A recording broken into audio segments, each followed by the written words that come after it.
Do you want to sound more natural and fluent in English?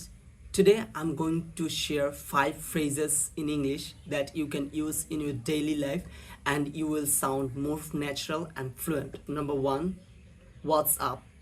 আমরা এই ফ্রেজটা খুব বেশি ব্যবহার করতে আপনার কারোর সাথে দেখা হলো তখন আপনি এই ফ্রেজটা খুব বেশি ব্যবহার করতে পারেন। হোয়াটসঅ্যাপ মানে কি অবস্থা, কি অবস্থা, হোয়াটসঅ্যাপ বাড়ি, হোয়াটসঅ্যাপ ডুড। তো এটা আপনার বন্ধুদের সাথে আপনি বলতে পারেন হোয়াটসঅ্যাপ কি অবস্থা, দেখা হলে বলতে পারেন হোয়াটসঅ্যাপ, হোয়াটসঅ্যাপ বাড়ি, what is up, that means WhatsApp.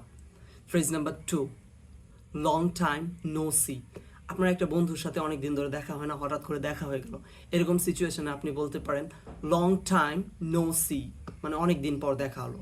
Phrase number 3, let's catch up soon. আপনার একটা বন্ধুর সাথে অনেক দিন ধরে দেখা হয় না, আপনি তার সাথে দেখা করতে চাচ্ছেন, তো তখন আপনি ইংরেজিতে এটা বলতে পারেন let's catch up soon, it's been ages we are not seeing each আদার।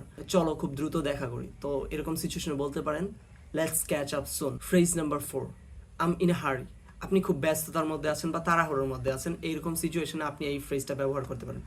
ধরেন আপনি আপনার ক্লাসের জন্য তৈরি হচ্ছেন, ক্লাসের দিকে যাচ্ছেন, আপনার এক বন্ধুর সাথে দেখা হয়ে গেল, তো তখন আপনি আপনার বন্ধুকে বলতে পারেন I in a hurry bro, I can't talk to you নাও।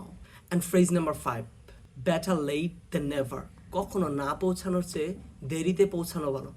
এই ফ্রেজটা আমরা আসলে বিভিন্ন সময় বিভিন্ন জায়গায় ব্যবহার করতে পারি। যেমন ধরেন আমি একটা উদাহরণ দিই, আমাদের ঈদের সময় যখন মানুষ ট্রান্সপোর্টেশন ব্যবহার করে, আমরা কিন্তু ঝুঁকি নিয়ে অনেকে বাসের ছাদে, ট্রেনের ছাদে করে যাতায়াত করে, এটা কিন্তু আমাদের জীবনের জন্য খুবই ঝুঁকিপূর্ণ। তখন এইরকম সিচুয়েশন যদি কারোর সাথে আমাদের বলতে হয়, তখন আমরা তাদেরকে বলতে পারি বেটার লেট দ্যান নেভার। কখনো নাও পৌঁছানোর চেয়ে দেরিতে পৌঁছানো ভালো। That's all about today's 5 phrases, and I hope you will use this in your daily life and you will sound like more fluent. So let's comment down below which one you are going to use first.